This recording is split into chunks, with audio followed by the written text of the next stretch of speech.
Hello everyone, welcome back to my channel. आज है 18 जून और हम लोग पढ़ेंगे 18 जून के सभी इम्पोर्टेंट करंट अफेयर्स के क्वेश्चंस को और साथ ही सभी क्वेश्चन से जुड़े इम्पोर्टेंट फैक्ट्स भी डिस्कस करेंगे। तो चलिए स्टार्ट करते हैं आज का सेशन।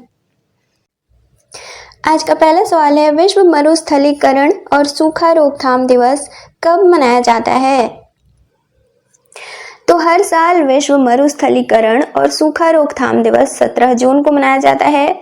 इसका उद्देश्य है मरुस्थलीकरण और सूखा से संबंधित वैश्विक मुद्दों के प्रति जागरूकता बढ़ाना और भूमि के संरक्षण के लिए सामूहिक प्रयासों को प्रोत्साहित करना। साल 1994 में संयुक्त राष्ट्र महासभा द्वारा इस दिवस की घोषणा की गई, जब संयुक्त राष्ट्र मरुस्थलीकरण रोकथाम संधि यानी कि UNCCD को अपनाया गया था। 17 जून को इसी दिन को चिन्हित करते हुए यह दिवस मनाया जाता है। 17 जून साल 1995 पहली बार यह दिवस मनाया गया। साल 2025 के लिए इस दिवस की थीम है, भूमि को पुनर्स्थापित करें, अवसरों को खोलें। अब UNCCD United Nations convention to combat desertification, यह संधि भूमि, पर्यावरण और विकास को जोड़ने वाली एकमात्र कानूनी रूप से बाध्यकारी अंतरराष्ट्रीय संधि है। इसकी स्थापना साल 1994 में की गई थी। तो आंसर हो जाएगा ऑप्शन डी 17 जून। अगला सवाल है, grand cross of the order of Makarios III किस देश का सर्वोच्च नागरिक सम्मान है? तो हाल ही में भारतीय प्रधानमंत्री साइप्रस की यात्रा पर थे। इस दौरान साइप्रस के वर्तमान राष्ट्रपति निकोस क्रिस्टोडोलाइड्स द्वारा भारतीय प्रधानमंत्री को अपने देश के सर्वोच्च नागरिक सम्मान grand cross of the order of Makarios III से सम्मानित किया गया है। इस अवार्ड का नाम साइप्रस के पहले राष्ट्रपति मकारियोस तृतीय के नाम पर रखा गया है। तो आंसर हो जाएगा ऑप्शन बी साइप्रस। अब साइप्रस, तो साइप्रस की राजधानी है निकोसिया, यहाँ की मुद्रा यानी कि करेंसी है यूरो और यहाँ के वर्तमान राष्ट्रपति हैं निकोस क्रिस्टोडोलाइड्स। अगला सवाल है, दक्षिण कोरिया और किस देश द्वारा साल 2028 में चौथे संयुक्त राष्ट्र महासागर सम्मेलन की मेजबानी की जाएगी? तो चौथे संयुक्त राष्ट्र महासागर सम्मेलन की मेजबानी साल 2028 में दक्षिण कोरिया और चाइना द्वारा संयुक्त रूप से की जाएगी। हाल ही में संयुक्त राष्ट्र के तीसरे महासागर सम्मेलन का आयोजन 9 से 13 जून 2025 तक फ्रांस के शहर नीस में किया गया है, जिसकी संयुक्त रूप से मेजबानी फ्रांस और कोस्टारिका द्वारा की गई। इसका विषय था महासागर के संरक्षण और सतत उपयोग के लिए सभी हितधारकों को संगठित करना और कार्रवाई में तेजी लाना। भारत का प्रतिनिधित्व इस सम्मेलन में डॉक्टर जितेंद्र सिंह द्वारा किया गया, जो कि केंद्रीय पृथ्वी विकास मंत्री हैं वर्तमान में। तो आंसर हो जाएगा ऑप्शन ए चाइना। अगला सवाल है, हाल ही में ब्रिक्स संगठन में 10वें औपचारिक साझेदार देश के रूप में कौन सा देश शामिल हुआ है? तो हाल ही में वियतनाम ब्रिक्स में आधिकारिक रूप से साझेदार देश के तौर पर शामिल किया गया है, जो कि ब्रिक्स का 10वां साझेदार देश बना है। साल 2024 में रसिया के कजान में साझेदार देश की श्रेणी बनाई गई थी। अब ब्रिक्स के ये साझेदार देश कौन से हैं? तो Belarus, Bolivia, Vietnam, Kazakhstan, Cuba, Malaysia, Nigeria, Thailand, Uganda और उज्बेकिस्तान। साझेदार देश संगठन के सदस्य नहीं होते हैं, ये केवल बैठक में सदस्य देशों का सहयोग कर सकते हैं। तो आंसर हो जाएगा ऑप्शन सी वियतनाम।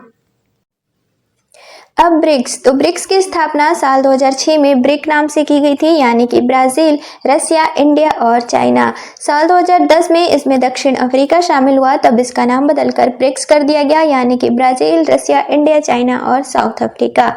इसका हेडक्वार्टर यानी कि मुख्यालय शंघाई, चाइना में है। इसकी अध्यक्षता हर साल अल्फाबेटिकल बदलती रहती है।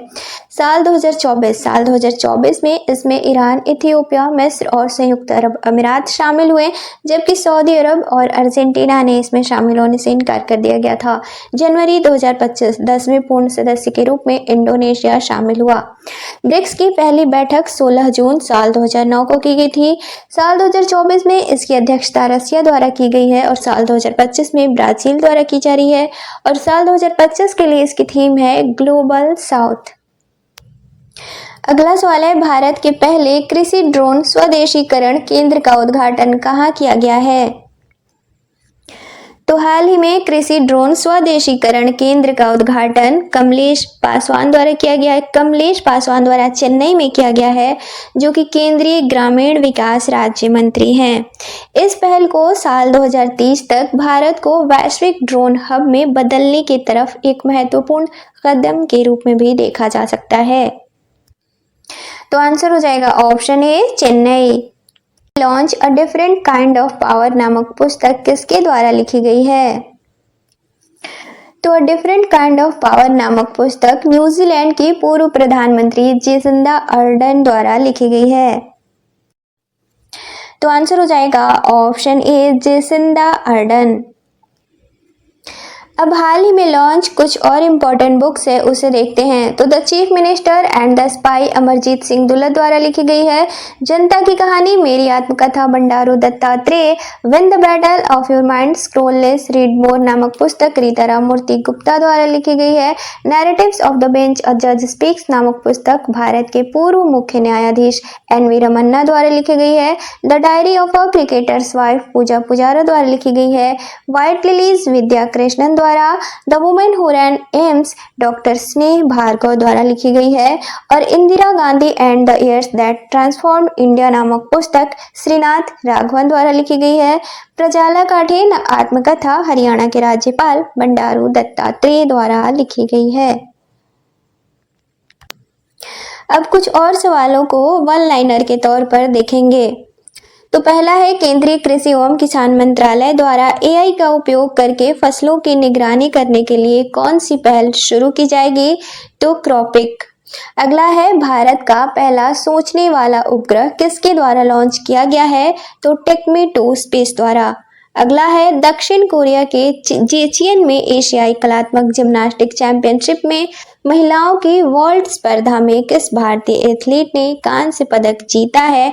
तो प्रणति नायक ने। अगला है, भारत की सबसे बड़ी दवा कंपनी सन फार्मा ने किसे अपना नया मैनेजिंग डायरेक्टर नियुक्त किया है? तो कीर्ति गनोरकर को। अगला है, हाल ही में मारुति ने वित्त पोषण हेतु किस बैंक के साथ समझौता किया है?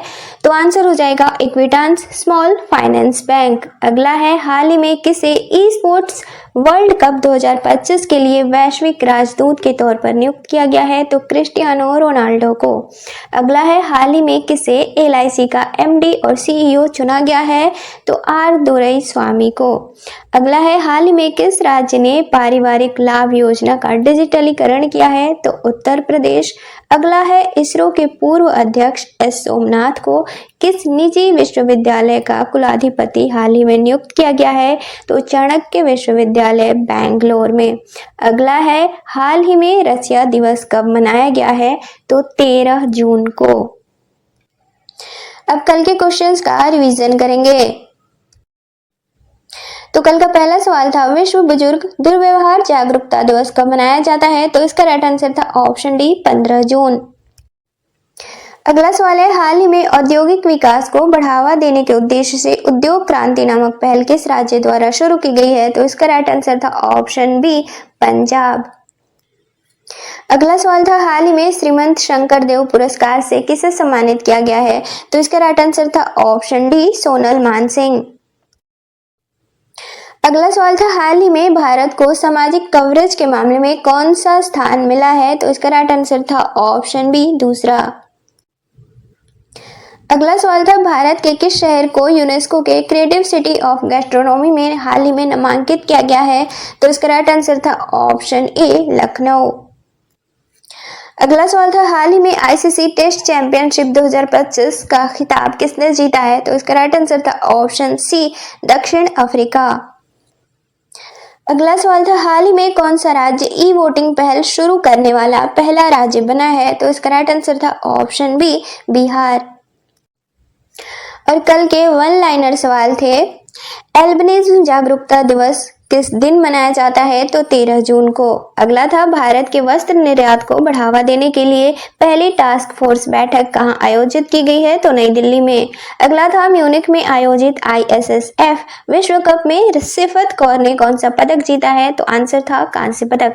अगला था, भारतीय तटरक्षक बल ने किस शहर में अपतटीय सुरक्षा समन्वय समिति के 137वें सत्र की अध्यक्षता की है? तो नई दिल्ली। अगला था, 17वां भारत और मंगोलिया संयुक्त सैन्य अभ्यास नोमैडिक एलिफेंट कहाँ संपन्न हुआ है? तो इसका राइट आंसर था मंगोलिया की राजधानी उलान बटोर में। अगला था, कृषि और किसान कल्याण मंत्रालय ने कहा AgriStack turning data into delivery विषय पर राष्ट्रीय सम्मेलन का आयोजन किया है? तो नई दिल्ली में। अगला था, हाल ही में अमेरिकी मेडिकल एसोसिएशन का पहला भारतीय अध्यक्ष किसे नियुक्त किया गया है? तो श्रीनिवास बॉबी मुकम्मला को। अगला था, एडगर चागवा लुंग का हाल ही में निधन हो गया है, वे किस देश के पूर्व राष्ट्रपति थे? तो जाम्बिया के। अगला था, किस राज्य में भारत के पहले वंदे भारत रखरखाव डिपो की शुरुआत की गई है? तो राजस्थान में। और लास्ट क्वेश्चन था, प्रसिद्ध फुटबॉलर डेविड बेकहम को किस देश द्वारा नाइट की उपाधि दी गई है? तो इंग्लैंड द्वारा।